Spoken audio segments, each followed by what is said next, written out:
Ahora empieza Derecho para no abogados. El podcast de la carrera de Derecho de la Universidad Nacional de Loja. Un espacio hecho por estudiantes donde hablamos de derecho de forma clara, sencilla y sin tanto enredo. Llame a mis abogados. Exploramos los grandes temas legales del Ecuador y el mundo y te damos herramientas para conocer y defender tus derechos. Noticias, entrevistas, historia, leyes y muchas preguntas respondidas en un lenguaje comprensible para todos. Porque entender la ley También es tu derecho. aquí empieza. Derecho para no abogados.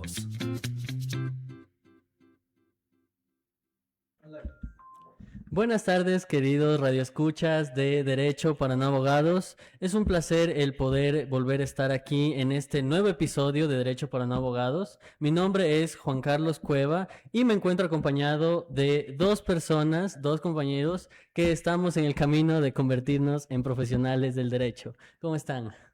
Muy buenas tardes a toda nuestra querida audiencia. Buenas tardes, Juan. Buenas tardes, Valentina. Y por supuesto, el día de hoy quiero darle una cálida bienvenida a Valentina, que viene siendo su primera emisión el día de hoy. Bienvenidos a Derecho para no abogados, el espacio donde la información, la verdad y la ciudadanía se encuentran. Como siempre, es un gusto acompañarlos a través de Radio UNL 98.5 FM. Y hoy tenemos un programa lleno de análisis y entrevistas. Bienvenidos. Muy buenas tardes, Juan y Gene. Estoy muy contenta y emocionada de estar aquí el día de hoy. Darle la bienvenida también a nuestra querida audiencia que nos está acompañando en esta emisión, que está llena de temas muy interesantes como la desaparición forzada y que por supuesto en nuestro segundo segmento, Hablemos Claro, nos estará acompañando un invitado muy especial. Bienvenidos. Te escuchamos, querida voz de radio.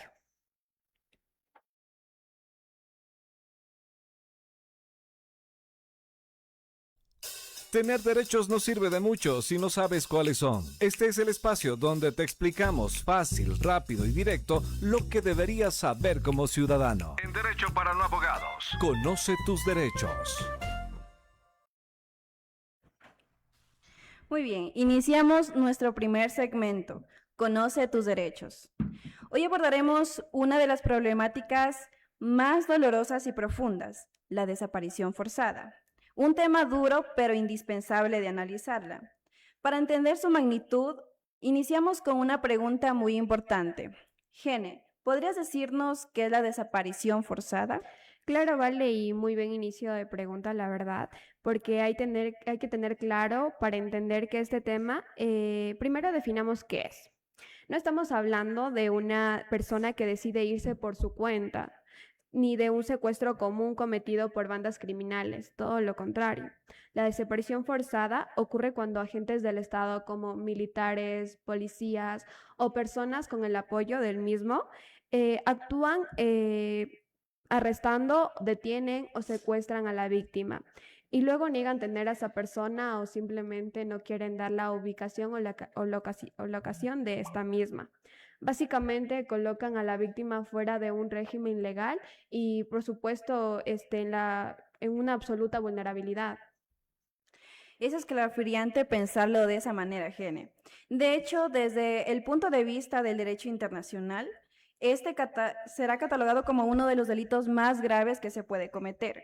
Y la razón del por qué es que se trata de un delito de naturaleza continuada o permanente. Pero vale, para nuestros oyentes que no son abogados, ¿qué significa esto? Muy bien, significa que el delito no se consuma y termina en un solo momento como un robo o un golpe. No, la desaparición formada se sigue cometiendo cada segundo, cada minuto y cada día que pasa sin que se conozca el paradero de la persona o se identifiquen legalmente sus restos. Por lo tanto, no prescribe con el paso de los años de la misma manera que otros delitos del Código Penal. Mientras la persona no aparezca, el delito se sigue ejecutando activamente en el tiempo. Y es gracias a esta connotación que nace doctrinalmente el término de pluriofensivo, ¿no? Tenemos que separar a esta palabra. Pluri, por un lado, se refiere a muchos y ofensivo se refiere a la vulneración de derechos. Es por ende que esta actividad que genera el Estado de forma inconsciente o de forma lo que viene siendo para destruir los derechos y destruir lo que viene diciendo el derecho internacional, es que se vulneran muchísimos derechos y no solo se vulneran derechos fundamentales y derechos internos por parte del Estado, sino que se vulneran también derechos internacionales, como viene siendo el derecho a la libertad, el derecho a la libre expresión, el derecho a la integridad física, que son derechos fundamentales dentro del derecho internacional.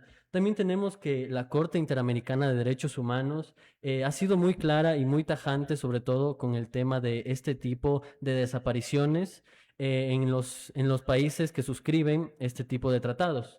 Tenemos que, en primer lugar, son consideradas como víctimas directas también el tema de los familiares que se encuentran afectados por esta desaparición forzada que se genera a raíz de esto. Y también de una misma forma, no solo se genera una vulneración a nivel físico, sino también a nivel psicológico, porque la familia no sabe si es que esta persona está bien, si es que tiene hambre, si es que está viva, si es que está muerta. Y esto constituye en sí mismo una forma de tortura psicológica y un trato cruel e inhumano.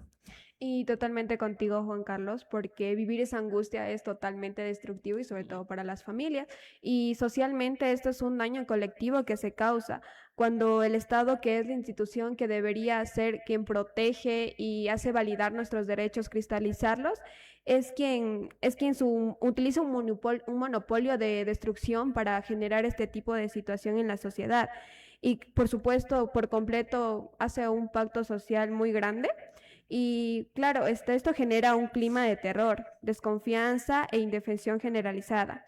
Por esta razón, cuando la desaparición forzada se comete como parte de un ataque únicamente como un crimen de lesa humanidad que viene siendo imprescriptible o simplemente es un sujeto de administración.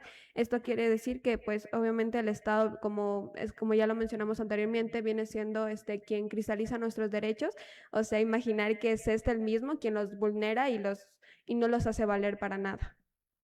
Muy bien, ahora hablemos de cómo prevenir esto en el día a día. Nuestro sistema penal tiene candados específicos diseñados precisamente para evitar que una detención se convierta en una desaparición. Y aquí estamos en un concepto que genera muchísima confusión en las calles. El sistema de flagrancia y la enorme diferencia de estar legalmente detenido y estar ilegalmente incomunicado. De hecho, sí, es sumamente importante el tema de el lograr distinguir esta dicotomía entre lo que viene siendo una aprehensión legal y una aprehensión ilegal o una desaparición forzada. De hecho, ya pasando a lo que viene siendo la aprehensión legal, existe un término el cual se lo tipifica como el reloj en contra. Este término nace a raíz del artículo 77, numeral 9 de la Constitución de la República del Ecuador y a su vez en el artículo 529 del COIP, en el cual establece unas normas claras y precisas sobre cómo deben ser tratadas las personas que se encuentran aprehendidas en casos de flagrancia. De hecho, tenemos de que dentro de los plazos que existen para este tipo de delitos, existe un plazo máximo improrrogable de 24 horas. Y claro, y aquí detengámonos un poquito porque aquí es donde surge la pregunta de en qué momento preciso empieza a correr el plazo de las 24 horas. Si es cuando ya empieza la detención física, entra la unidad de flagrancia o cuando ya se termina de redactar la parte policial. No, qué buena pregunta, Génesis. De hecho, es importante también aclararlo. El conteo de las 24 inicia desde el segundo en que ocurre la presión física del ciudadano en la calle, no cuando se firma la parte policial ni cuando al ciudadano se le ingresa en la zona de aseguramiento, transitorio o calabozo. La hora que consta en la hoja de derechos que el policía está obligado a entregarle y hacerle firmar al detenido, así como la hora reportada en la parte de la atención. Es el punto de partida legal del reloj. Cada minuto cuenta. Por ejemplo, si la patrulla lo detiene a las 10 de la mañana del día martes, la audiencia está calificada, tiene una calificación de flagrancia que debe estar legalmente instalada e iniciada más tardar a las 9:59 de la mañana del día miércoles. Pero a raíz de este ejemplo que nos colocas, Valentina, surge también una pregunta y es, ¿qué pasa si tal vez, no sé, la autoridad competente sobrepasa este tiempo límite de 24 horas, ¿no?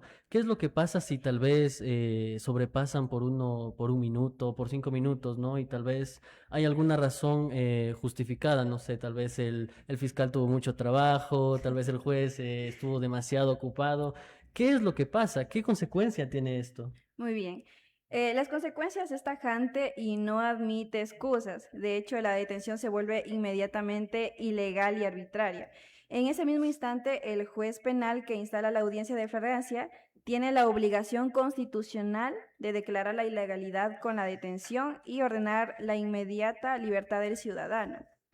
Ojo, esto no significa que el proceso penal no se acabe del todo.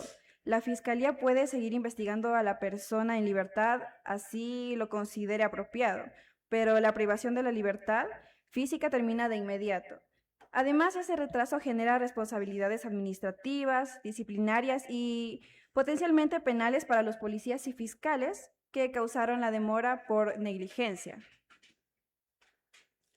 Claro, y para evitar este tipo de retrasos y asegurar que todo marche rápido y de manera establecida, se encuentra tipificado en el artículo 528 del COIP que el trámite de la parte policial debe realizarse una vez que se hace la aprehensión física y le lee sus derechos constitucionales al ciudadano. Deben trasladarlo de manera inmediata a las instituciones como los laboratorios de criminalística o centros médicos para asegurarse que esta persona no haya sido golpeada ni mucho menos torturada físicamente. Posteriormente, el parte policial debe ser remitido a la fiscalía de manera inmediata para que el fiscal tenga el tiempo necesario y suficiente de analizar el caso y así evitar el tipo de las excusas que mencionábamos anteriormente, porque siempre existen. Pero para calificar es importante que pues no eviten estos retrasos para que el fiscal los pueda analizar el momento de la flagrancia y solicitar la hora de audiencia adecuada. No hay espacio para las pausas ni para llevar al detenido a dar vueltas en el patrullero, como hemos escuchado, a pasear. Bueno, y también podemos ponernos en un caso un poco más crítico, ¿no? En el tema de que, ¿qué pasa si tal vez, no sé, el sistema falla, tal vez existe alguna falla por términos por temas de electricidad, temas de internet, tal vez el sistema está colapsado? ¿Qué pasa si tal vez algún policía o algún miembro de la fuerza pública tal vez detiene a una persona por más de 24 horas y no existe la debida audiencia? ¿Qué medidas podría tomar la gente, los ciudadanos comunes, para afrontar este tipo de vulneraciones de derechos? Muy bien, Juan. Ahí es donde entra en juego la acción constitucional por excelencia para proteger la libertad física, que viene siendo el habeas corpus. El habeas corpus es literalmente el derecho a exigir al Estado: tráeme el cuerpo, quiero saber dónde está y bajo qué condiciones. Para ponerlo en términos sencillos, ¿verdad? Y aquí quiero también derribar un gran mito que frena a muchas personas. La gente suele creer que para presentar una garantía constitucional como esta se necesita obligatoriamente el patrocinio de un abogado carísimo o redactar un documento sumamente técnico. Es totalmente falso. Y es así porque nuestra legislación es sumamente garantista en este sentido, de acuerdo con el artículo 89 de la Constitución de la República y el artículo 9 de la Ley Orgánica de Garantías Jurisdiccionales y Control Constitucional. Rige el principio de legitimación activa o acción popular. ¿Esto qué significa? Significa que cualquier persona puede interponer una acción de habeas corpus, como no necesariamente tiene que ser un abogado, como lo mencionábamos, pero la propia persona afectada desde su lugar de reclusión, un familiar, un amigo, un tercero que se dé cuenta de este tipo de situación, o por completo un desconocido, puede presentar la solicitud para que cualquier juez del país se pueda hacer incluso de forma escrita en una hoja de cuaderno simple para que no tengamos excusas, para que por medios electrónicos también se lo puede hacer incluso. Y lo importante aquí es alertar a las autoridades que existe una privación de libertad arbitraria o ilegítima de una persona, o en este caso se vendría siendo la víctima. O que la vida y la entregación de una persona está en riesgo, que eso sabemos que está tipificado en el artículo 66 de la Constitución. Claro, y de hecho, Génesis, es fundamental la importancia que le das a este tipo de medidas, debido a que también nos dices que, aunque sea en la primera hoja que uno se encuentre, ahí presentamos y vamos. Y esto es sumamente importante porque resalta el poder que tiene esta acción de habeas corpus. Y de hecho, es importante recalcar que cualquier persona puede activarlo sin necesidad de un abogado patrocinador. Y de hecho, aquí también surge el tema de, y después de presentarla, ¿qué es lo que pasa, no? Porque Claro. al final esta se la presenta y el juez es el que tiene la máxima autoridad, ¿no? El poder y la fuerza para poder desestimar este tipo de retenciones ilegales, ¿no? Y poder trasladarse al lugar en donde se encuentra esta persona detenida y poder constatar si es que las medidas, tanto salubres o de calidad, se encuentran dentro del marco jurisdiccional de la Constitución, como viene siendo el derecho al buen vivir y sobre todo el derecho a la Integridad. a la integridad. Claro. Perfecto, a la integridad. Y de hecho es sumamente importante también porque tiene la potestad el juez tiene la potestad de ordenar la presentación física del detenido en su presencia para poder deliberar si es que esta persona cumplió, que en este caso las fuerzas que lo estaban aprendiendo, cumplieron con los requisitos y sobre todo con las medidas para que esta persona se encuentre totalmente íntegra en su personalidad y sobre todo en su salud. A su vez, también tenemos que ninguna autoridad policial o militar puede negarse a cumplir con estas medidas impartidas por un juez o por una autoridad competente. De desobedecer estas medidas estaría incurriendo en lo que viene siendo un delito de desacato constitucional. Claro, ahora bien, planteemos como un escenario más un poquito sencillo como para llegar a entender esto. Porque supongamos que la policía ya detiene a una persona, pero por motivo justifica el retraso diciendo que esta persona no tiene documentos, está inconsciente por alguna circunstancia que se dio en el momento, o por este tipo de situaciones. Entonces, ¿puede la policía retener a esta persona con la excusa de no pudimos hacer la parte policial porque no sabemos quién es? No, Génesis, de hecho, de ninguna manera. La ley ecuatoriana prevé esto con total claridad para que no se use como una excusa para la detención ilegal. La policía bajo ningún concepto puede detener el reloj de las 24 horas alegando la falta de identificación. Para estos casos de urgencia se recurre a la identificación técnica inmediata. La Policía Judicial y el Departamento de Criminalística están obligados a extraer las huellas dactilares del ciudadano y realizar una consulta rápida en la base de datos biométricos del registro civil o mediante un sistema AFIS. Pero surge también otra duda referente al caso que plantea Génesis, y es el tema de qué pasa si esta persona es un extranjero y tal vez las generales de ley de esta persona no se encuentran en las bases del sistema nacional, o tal vez esta persona se encuentra totalmente indocumentada. Es Claro. como decir, lo encontramos allí y no sabemos quién es. Tiene ¿Qué pinta de ocurriría? gringo. Bueno, incluso en ese caso el procedimiento es expedito. Se oficia de inmediato a los consulados respectivos, a la Cancillería, a las unidades de migración. Pero si a pesar de todos los esfuerzos técnicos y diplomáticos se cumplen las 24 horas y aún no se logra determinar el nombre real y verificado del ciudadano, el proceso judicial de flagrancia tiene que instalarse de todas formas. Pero vale, para nuestra audiencia, como para entender un poco mejor, ¿cómo se llega a hacer esto? Ya, se inicia el proceso penal utilizando los rasgos fisonómicos, conocidos del individuo y asignándole provisionalmente una identidad temporal o descriptiva de la parte policial y la acusación de la fiscalía. Lo que no se puede hacer jamás es postergar la audiencia. El reloj constitucional no se detiene por la falta de una cédula. Excelente aclaración, ¿vale? Y conectando con esto con la prevención de detenciones, con las clandestinas, obviamente, hablemos de otra garantía clave, la notificación a la familia, que ya anteriormente la mencionamos un poquito. Muchas veces vemos en los procedimientos que la policía le dice al detenido de manera displecente: a ver, colabora y te dejo hacer una llamada.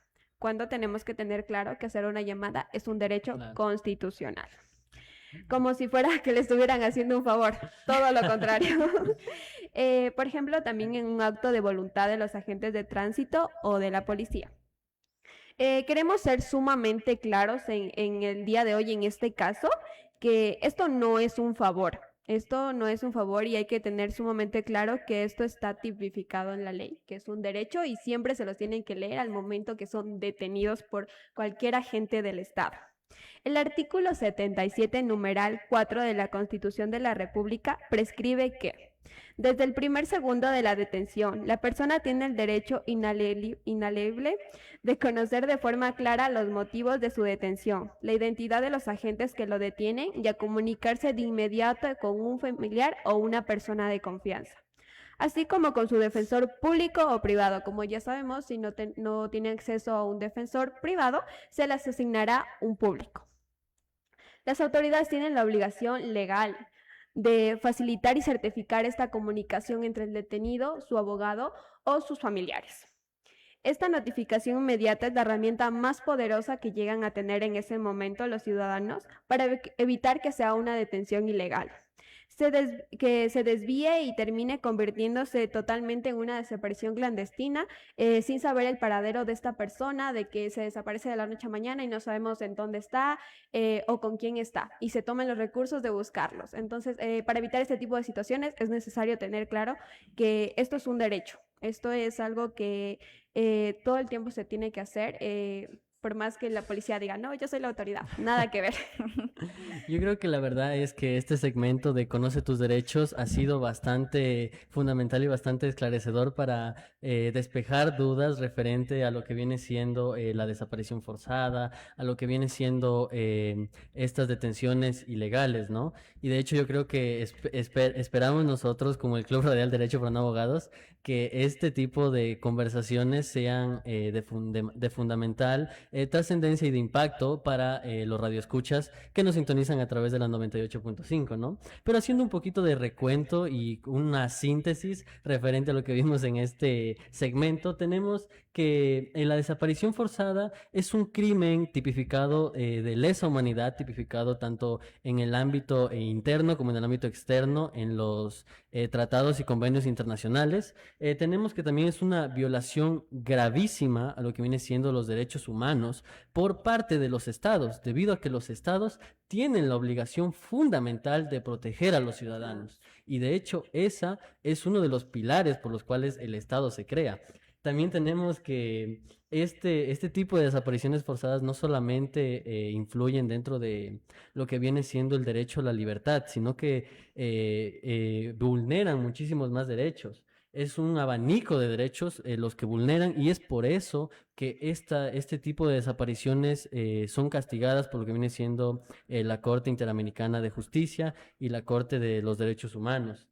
También hemos hablado un poquito sobre lo que viene siendo los temas de flagrancia, ¿no? Y las aprehensiones legales e ilegales, un poquito diferenciando estos dos aspectos, estas dos aristas que tenemos dentro de nuestro marco constitucional, ¿no? Teniendo en cuenta que las detenciones flagrantes tienen un tiempo límite de máximo 24 horas sin que este pueda ser prorrogable, y no se acepta ningún tipo de excusa de que es que no tuve tiempo, es que estuve muy ocupado. Esto no existe dentro del marco constitucional de aquí de nuestro país. También tenemos que el habeas corpus es una medida sumamente poderosa que contamos aquí en la constitucionalidad de nuestro país, y a su vez también tenemos que este tipo de figuras puede ser interpuestas por cualquier persona y no se necesita no se necesita el patrocinio de un abogado, y tampoco muchas formalidades como se necesitaría en otro tipo de casos.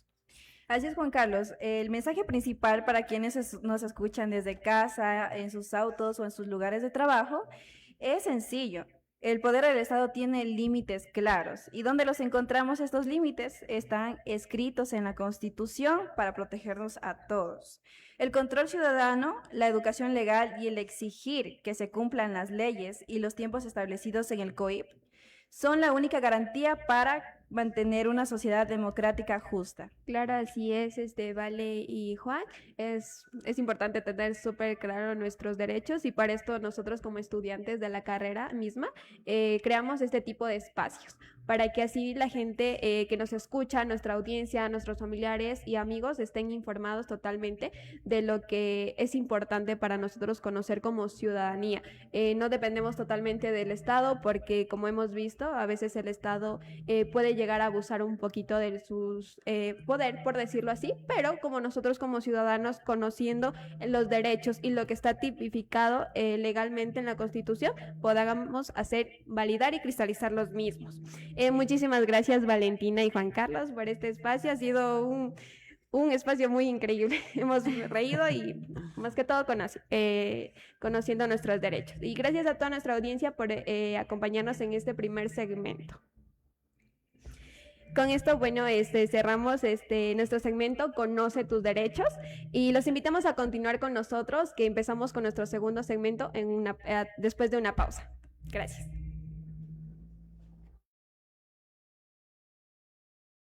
Enseguida regresamos con más de Derecho para no abogados. Por la señal de UNL Radio.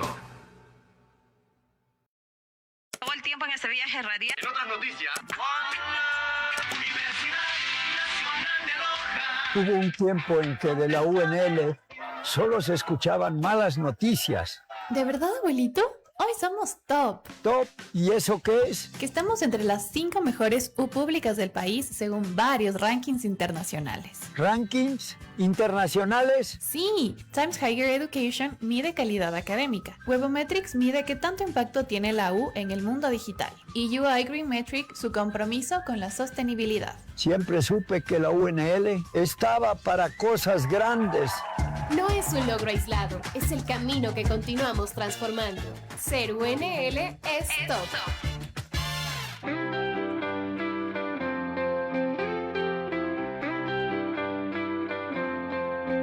Bajo el cielo de nuestra Loja amada, donde los sueños están de nuestro lado, con docencia, investigación y vinculación, avanzamos con buena gestión. Cada rincón tiene 1000 historias, de triunfos, de retos y de glorias, estudiantes llenos de ilusión, con ejemplo de transformación. Universidad Nacional de Loja, donde el saber siempre se aloja, la fiesta vive en cada rincón, se siente la fuerza de nuestra unión. Universidad Nacional de Loja, donde el saber siempre se aloja, la fiesta vive en cada rincón, 166 años de fundación.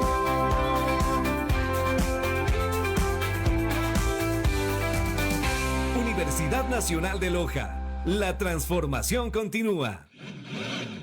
Yo estuve ahí cuando nuestro prototipo dio la primera vuelta en el taller. Escuchar el motor, sentir la vibración, fue como ver un sueño encenderse. En la carrera de Ingeniería Automotriz de la Facultad de Energía de la UNL, cada proyecto nace de la pasión por innovar prototipos, cards y vehículos que llevan el sello de la transformación. Ese talento nos ha llevado más lejos. Por primera vez, la UNL forma parte de Relieve, la red latinoamericana de investigadores en energía y vehículos. 18 universidades, 4 organizaciones, más de 70 investigadores en 7 países. Y ahora, desde Loja, estamos conectados con toda Latinoamérica para fortalecer la ciencia, transformar la energía, la movilidad y el ambiente. UNL, ingeniería que nace aquí y se mueve por toda Latinoamérica. Adivina quién facilitó una mediación legal, quién ayudó a una familia a dormir en paz y quién organizó todo el sistema contable de la empresa. Tu jefe, el contador, la IA de Excel. No, pues nosotros, los pasantes pero pros. Ah, entonces los pasantes de la UNL ya no solo sacan copias. Ya no sacamos copias, sacamos problemas y los resolvemos. No somos el futuro porque ya estamos aquí. Revisa mayor información en www.unl.edu.es/vinculación con la sociedad, /prácticas preprofesionales y forma parte de las pasantías que transforman de la Universidad Nacional de Loja. Gracias por la espera. Ya estamos de regreso. Continúa con Derecho para No Abogados Por UNL Radio. Un espacio para conversar con expertos, resolver dudas y entender el derecho desde una vida real. El derecho se explica con palabras simples. Porque si bien se entiende, bien se aplica. En Derecho para No Abogados, hablemos claro. Hablemos claro. Estamos de regreso en su programa Derecho para No Abogados y damos inicio a nuestro segundo segmento, Hablemos Claro. Como lo anunciamos antes de irnos a la pausa, el día de hoy tenemos el honor de que nos está acompañando un invitado muy especial, que es una persona profesional en el análisis legal y de derechos humanos sobre la desaparición forzada. Queremos darle la más cordial bienvenida al doctor Wilson Rafael Rodas Mogrovejo.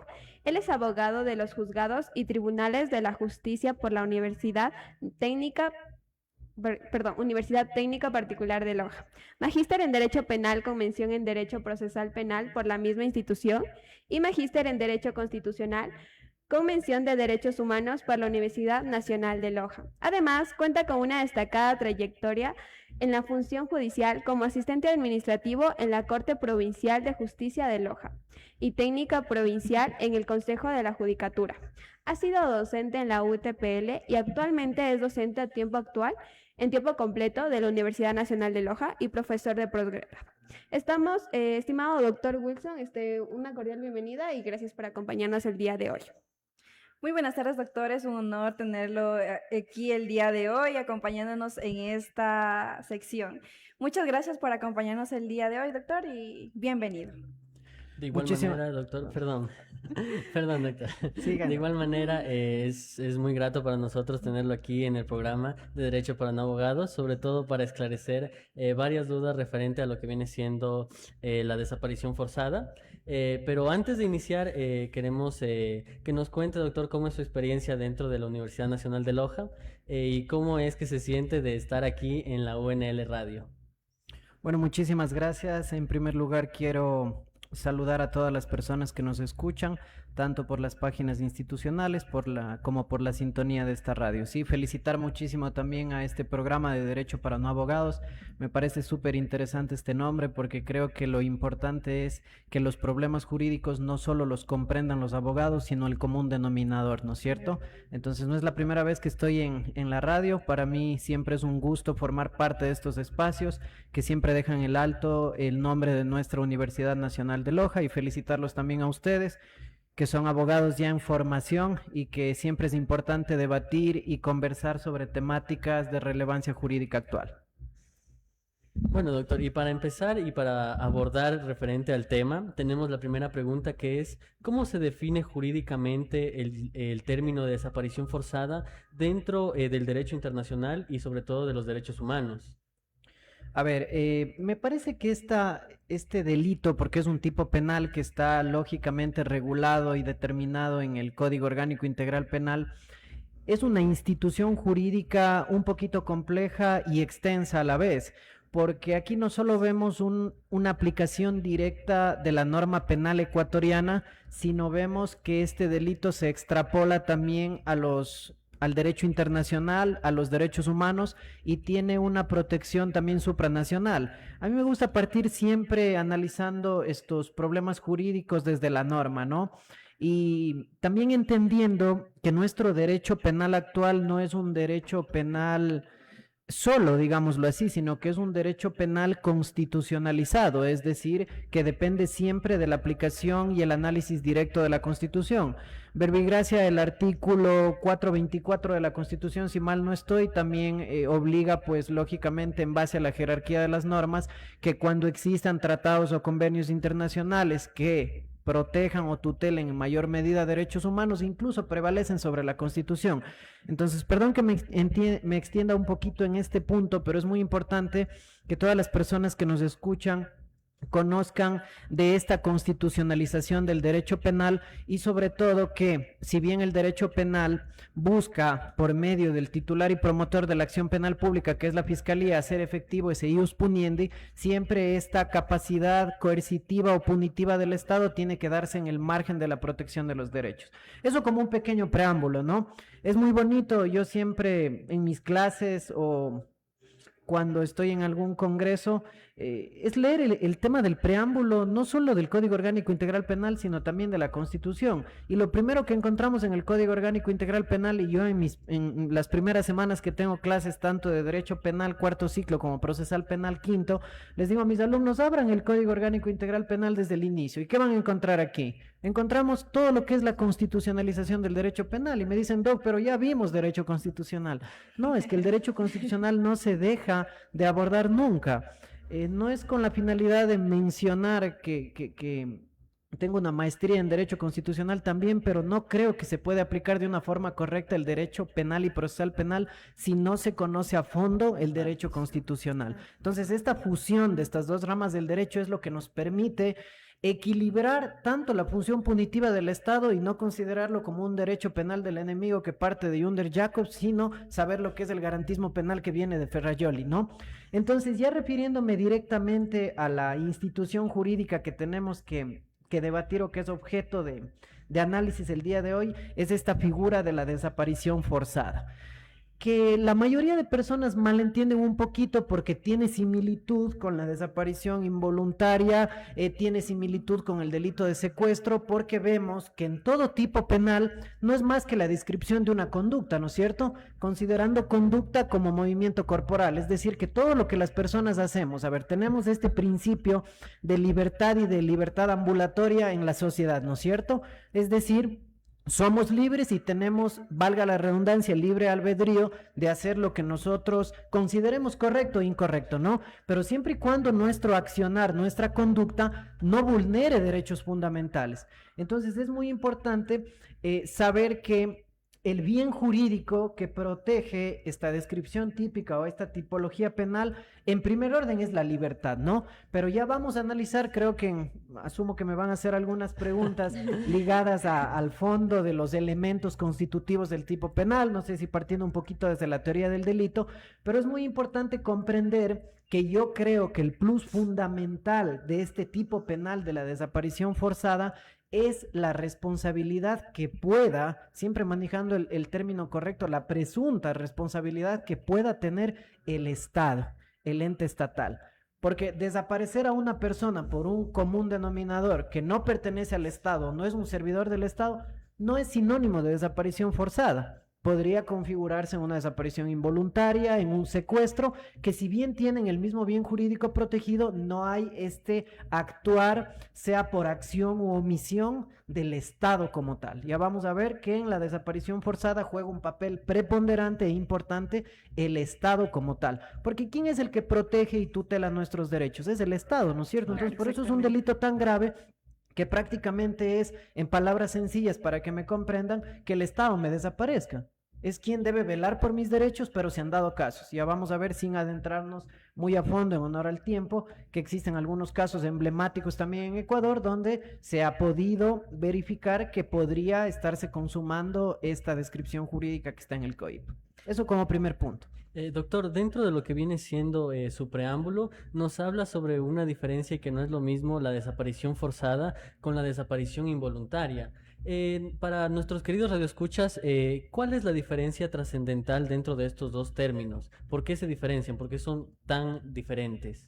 A ver, ¿me permiten un segundito Estoy con el Código Orgánico Integral Penal a la mano porque siempre es bonito explicar esto y para poder decir la diferenciación correcta no nos queda más que remitirnos a la norma como tal, porque ustedes saben que según el artículo 13 del Código Orgánico Integral Penal, los tipos penales y penas se analizan al tenor literal de la norma y no cabe la analogía, ¿no? Y en lo que no sea tipo penal y pena, en el sentido que más se ajuste, nuevamente vemos a la Constitución del Ecuador y a los tratados y convenios internacionales. Bueno, aquí hay algunos tipos penales y es importante también darles a conocer a ustedes, y ya doy la respuesta a este tema, si no tengo muchas ideas en mi mente, es que este delito incluso es imprescriptible.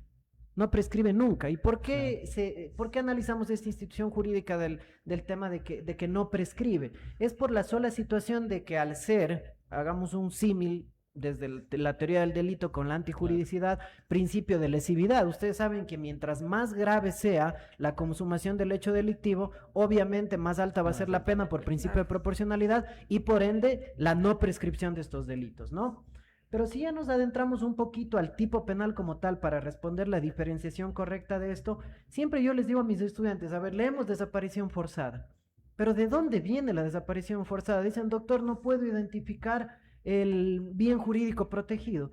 El bien jurídico protegido de todos los delitos se identifica en la clasificación que nos da el código. Delitos contra la integridad sexual y reproductiva. Todos los delitos que están ahí, el bien jurídico protegido es la integridad sexual o la indemnidad sexual en el caso de niños, ¿no? Entonces, si vamos al capítulo primero de aquí, nos dice graves violaciones a los derechos humanos y delitos contra el derecho internacional humanitario. Es una clasificación que ya nos hace de ver que hablamos de derechos humanos como tal y siempre al hablar de derechos humanos tenemos que hacerlo con la sensibilidad que el caso amerita.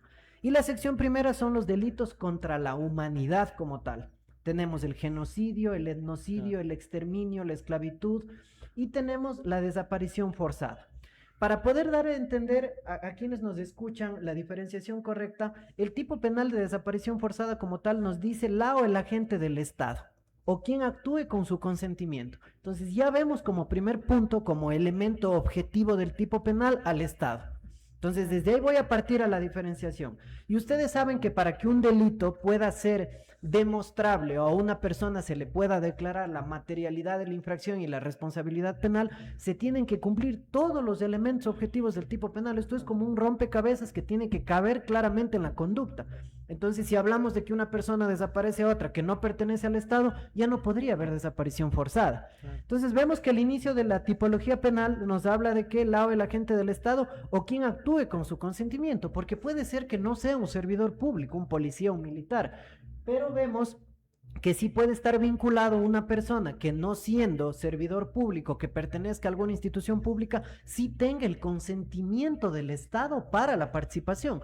Porque perdónenme que les diga, cuando se quieren dar este tipo de casos, el Estado no lo va a hacer directamente con el máximo representante de la policía o de los militares, va a buscar una persona externa. Entonces, de ahí la responsabilidad del fiscal sería aquí de recabar los elementos para demostrar el nexo causal que hubo entre la persona A, que obviamente va a ser un servidor público, representante del Estado, con la persona B que nada tiene que ver, para poder tener ahí el nexo de causalidad, ¿no? O los grupos armados organizados que por cualquier medio sometan a privación de libertad a una persona, seguida de la falta de información o de la negativa de reconocer dicha privación de libertad o de informar sobre el paradero o destino de una persona, con lo cual se impide el ejercicio de sus derechos y garantías constitucionales o legales, será sancionado con una pena privativa de libertad de 22 a 26 años.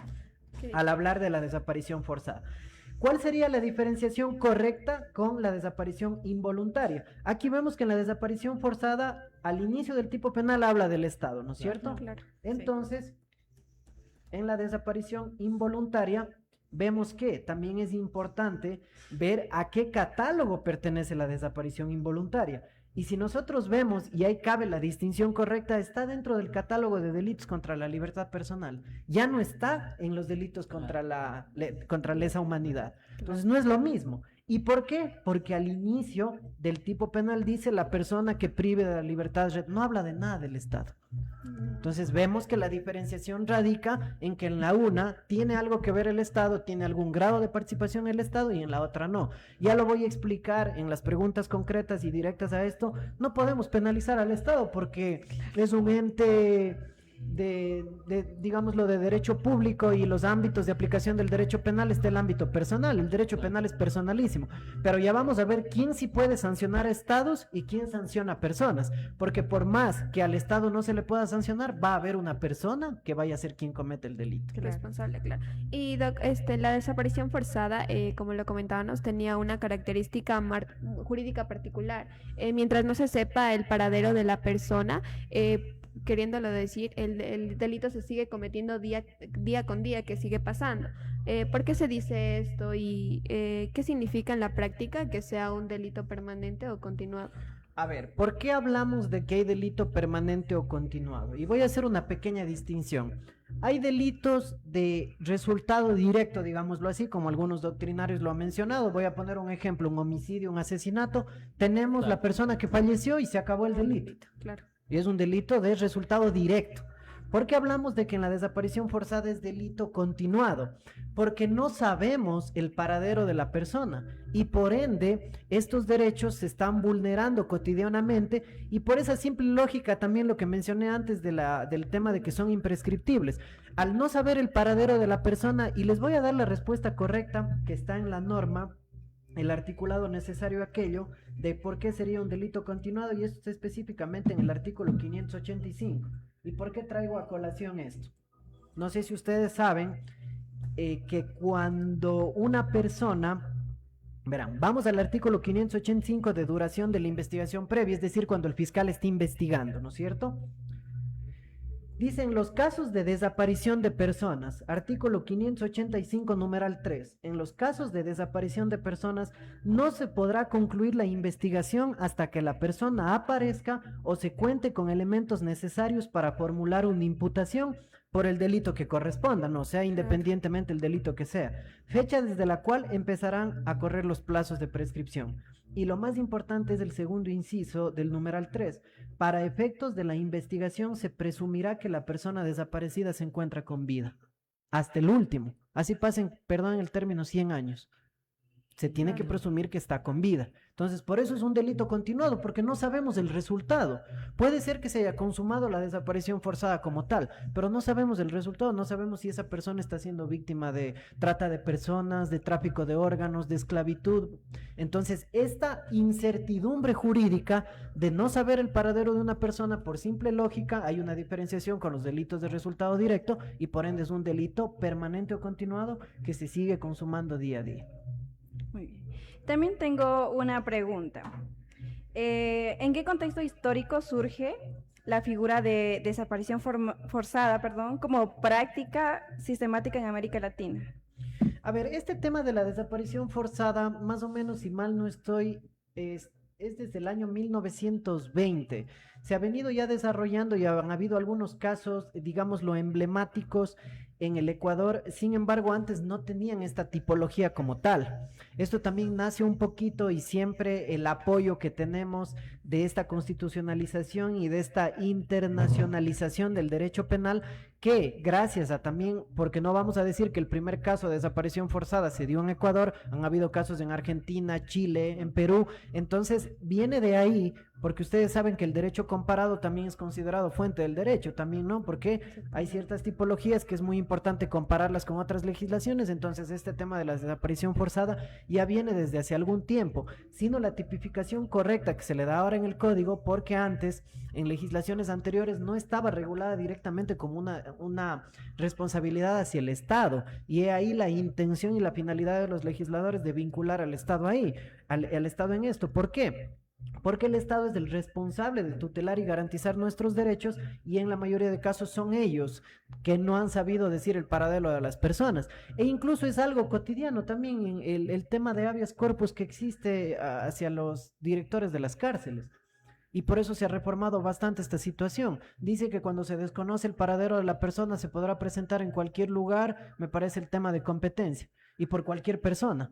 Entonces, ¿por qué? Porque es el Estado el ente responsable de saber dónde están las personas en estos casos en concreto. Entonces, se puede decir que ya es un poquito histórico este tema, pero lo importante es tener presente que la institución jurídica existe y que se cumpliría el principio de legalidad, porque ustedes saben que para poder perseguir un delito, el primer filtro de la teoría del delito es la tipicidad, es decir, tenerla la conducta aquí para poder iniciar una investigación por ello. Y Doc, usted comentaba sobre que obviamente no empezó el primer caso aquí en Ecuador.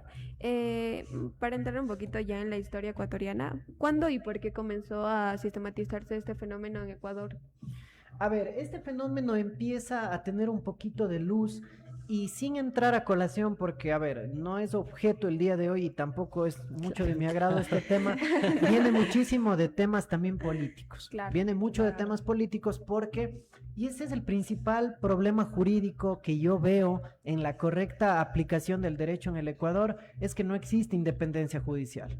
Los jueces nunca van a poder resolver de una forma correcta e imparcial, ni los fiscales van a poder investigar de una forma correcta si se vulnera este principio o esta figura de la independencia judicial como tal. Entonces esto viene dado ¿por qué?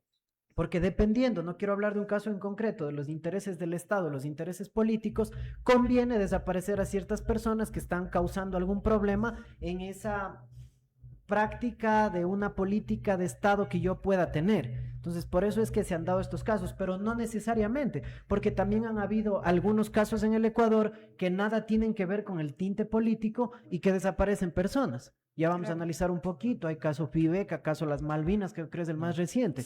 No hablamos de nada de un tinte político de fondo, pero han habido casos que se dan allanamientos supuestamente o correctamente tienen que en 24 horas, ustedes saben, desde la aprehensión tiene que ir donde un juez para que declare la legalidad de la aprehensión, se le dé el derecho a la defensa, el debido proceso, y las personas nunca aparecen, y es el Estado el que no suele responder a este tema. Entonces esta figura jurídica sí considero necesaria que se encuentre tipificado en el Código Orgánico Integral Penal, y sí hay algunos casos que en Ecuador han existido y que lógicamente son muy importantes abordarlos. Incluso hay uno en particular, si nos da el tiempo a futuro lo vamos a poder desarrollar, que también llegó a la Corte Interamericana de Derechos Humanos, y esa también es una gran interrogante: ¿por qué unos casos llegan a la Corte, por qué otros no? Pero como ustedes conocen, Derecho Internacional Público, también he tenido el agrado de ser docente de esa asignatura. Hay algunos filtros que se deben cumplir en materia de derecho internacional para poder judicializar un caso en esta esfera ya internacional, o también podría ventilarse en la Corte Penal Internacional. Tenemos algunos mecanismos y nuestra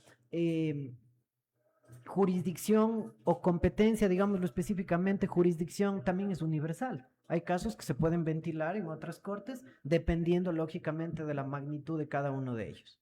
Doctor, y adentrándonos un poco referente a lo que usted nos nombra del derecho internacional público, como sabemos, esta es la figura encargada de sancionar lo que viene siendo los estados. Para adentrarnos un poquito más en esto, ¿nos podría explicar sobre cuáles son los medios por los cuales estas figuras internacionales sancionan a los estados por cometer estas conductas de carácter de vulneración de derechos? A ver, hablamos ya del ámbito de aplicación de la ley penal y sobre todo aquí del debido proceso también, ¿no? ¿Qué es el debido proceso? Un proceso lleno de garantías. ¿Qué son las garantías? Terminan efectivizándose como derechos para las personas, y es correcto saber cuándo actúa el derecho internacional y cuándo no. Ya vamos a hablar, se habla bastante que el derecho internacional es un derecho imperfecto porque no tiene un carácter coercitivo. A ver, el derecho penal no es imperfecto jamás. Una persona lo descubre en flagrancia, se da la aprehensión, medidas cautelares, el debido proceso y termina en sentencia. Y se dio a la ciudadanía justicia. Pero en el derecho internacional a veces es un poco imperfecto porque la Corte Interamericana hace recomendaciones al Estado, y cómo en la práctica podemos garantizar su cumplimiento. Ya vamos a ver, a mi criterio, si hay una figura, una garantía jurisdiccional que es adecuada para aquello. Pero respondiendo a la pregunta directamente, es que, a ver, ustedes saben que para entrar a la cancha del derecho internacional, sea la Comisión Interamericana, o sea la Corte Interamericana de Derechos Humanos, ¿qué nos dicen los lineamientos normativos? Que hay que agotar todas las instancias en sede nacional. Yo no puedo ir directo a la Corte Interamericana. Tengo que agotar estas instancias. Ahora, ¿por qué ciertos casos han llegado a la Corte Interamericana y otros no? Porque voy a poner un ejemplo. A ver, se da una desaparición forzada aquí en Ecuador. Son responsables policías que pertenecen al Ministerio del Interior o Gobierno y se demuestra la responsabilidad penal de ellos y se da una pena privativa de libertad. Hubo justicia. ¿Para qué vamos a enviar el caso a la Corte Interamericana si en sede nacional se le dio el tratamiento adecuado al caso? El problema es cuando el Ecuador no responde a una correcta aplicación del derecho en un caso en concreto y las personas tienen que recurrir a la Corte Interamericana de Derechos Humanos con la finalidad de que ella ya no sancione a la persona que pudo haber cometido, sino al Estado. Entonces aquí ya vemos, ocupando una terminología correcta, en materia penal hablamos de sujetos procesales, ¿no es cierto? Tenemos el sujeto activo, que es quien cometió el delito, y el sujeto pasivo. Pero en materia de derecho internacional público, en sede de la Corte Interamericana de Derechos Humanos, la persona que va a terminar sentenciada, digámoslo así, es el Estado ecuatoriano, por no haber tutelado los derechos en ese caso A, en ese caso B. Entonces un caso logra judicializarse y entra a la cancha de la esfera de la Corte Interamericana del Derecho Internacional cuando se han agotado los mecanismos jurídicos nacionales y no se ha obtenido una respuesta motivada que sea sinónimo de justicia en sede nacional. Y bueno, Doc, como para ya ir cerrando un poquito el tema por cuestión de tiempo, Doc, me gustaría preguntarle qué mecanismos de prevención deben fortalecerse desde el diseño institucional del Estado para que no se impidan investigaciones en las instituciones con referente a estos casos que llegan a suceder en Ecuador. A ver, hay muchísimas formas de tratar de mitigar, no diría yo solucionar, porque es imposible solucionar el problema delictivo. No creo yo que haya una salida sólida que nos diga que alguien propone algo y mañana se acaba la delincuencia, no creo, pero estoy convencido que tenemos algunas herramientas de esfera constitucional que podemos hacer. ¿Qué tenemos nosotros? Esto se ve en derecho constitucional, tenemos garantías normativas, garantías jurisdiccionales y garantías de políticas públicas. Entonces creo que lo que más le hace falta al Ecuador es generar política pública. Se piensa cada día que reformando el código, yo me compro un código y en 2 días ya tengo que comprarme otro porque ya aumentaron la pena de este delito, se olvidaron de quitarle la pena a este, y piensan que la solución al grave problema jurídico de la consumación y de los índices delictivos radica en las penas, cuando no es así, no radica en las penas. Puede ser una salida porque nadie va a dejar de lado la teoría de la disuasión. Yo me asusto, ¿no es cierto? A ver, si conduzco un carro en estado de embriaguez, me voy 30 días preso. Entonces me corro un poquito de hacerlo. Entonces la pena sí nos asusta, pero no es la única solución. Aumentaron la pena en el delito de asesinato. Antes era de 22 a 26, ahora es de 26 a 30. Y miren lo complejo del tema. El femicidio era de 22 a 26 y le dejaron de 22 a 26. ¿Y qué pasó? Creo que los legisladores de ese momento se olvidaron también que tenían que aumentarle la pena a ese. No sé qué pasó, porque si comparamos femicidio versus asesinato, a mi criterio, respetando el criterio ajeno, es más grave un femicidio. Entonces hay problemas, pero yo creo que la solución sería política pública. Yo entiendo que hay un departamento, no sé en qué institución específicamente, pero yo creería que es correcto crear un ministerio, pero así completo, de política pública, que se encargue de hacer política pública en todos los ámbitos, en el ámbito de la educación, en el ámbito de las personas privadas de la libertad. Hay muchas salidas, entonces creo yo que lo importante aquí no es solo reformar las normas, sino también es generar política pública de prevención. ¿De qué me sirve que haya que una persona que cometió este delito y desapareció a algún hijo de nosotros o algún familiar le den 30 años de cárcel si ya no lo tengo conmigo? Prefiero prevenir con política pública a que pase eso. Claro. Porque por más reparación integral que hablemos, la reparación integral nunca va a ser integral, porque es imposible llegar al estado anterior de la vulneración de derechos que ha existido. Y bueno, muchas gracias, doctor. Agradecerle por su tiempo y por cuestiones de tiempito hemos llegado al final del segmento y por supuesto esperemos que esta información sea de mucha ayuda para nuestra ciudadanía. Gracias por ayudarnos, doctor, a entender un poquito más. Nos hubiese encantado que se hubiese extendido un poquito, pero por cuestiones de tiempo, como ya lo dijimos, no se pudo. Pero esperamos volverlo a tener por aquí nuevamente con nosotros. Muchísimas gracias y un gusto con todos. De igual manera, doctor, por parte de Derecho para No Abogados le extendemos nuestra más sincera gratitud. La verdad es que es muy emocionante el ver la pasión con la que usted nos habla referente a lo que viene siendo los delitos y esta tipificación penal. Yo creo que es sumamente motivador a su vez también el escuchar a una persona como usted con bastantes y sobre todo con profundos conocimientos referentes a lo que viene siendo el derecho penal. Agradecemos a todos nuestros queridos oyentes que nos sintonizaron a través de la 98.5 FM y también a nuestros queridos viewers que nos sintonizan a través de Facebook Live. Esto fue Derecho para No Abogados y sin más, también les invitamos a que nos sigan en nuestras redes sociales, tanto en Instagram, en Facebook y en TikTok.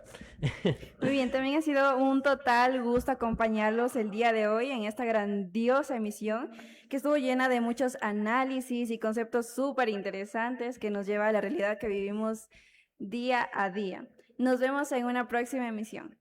Bye. Nos vemos, gracias. Bye. Bye. Gracias. Muchas gracias, doctor. Y así cerramos un nuevo episodio de Derecho para No Abogados. Gracias por acompañarnos. Recuerda que entender tus derechos es el primer paso para defenderlos. Escúchanos la próxima semana por 98.5 FM, en Radio.Garden, www.unl.edu.es y en Facebook Live. Y si te lo perdiste, tranqui. El reprise es los domingos a las 7 de la mañana por la señal de UNL Radio. Hasta la próxima. Estos son los sonidos del campus. Aquí están las voces de la UNL. PROM 2026. Les saluda Alexandra Calderón, egresada de la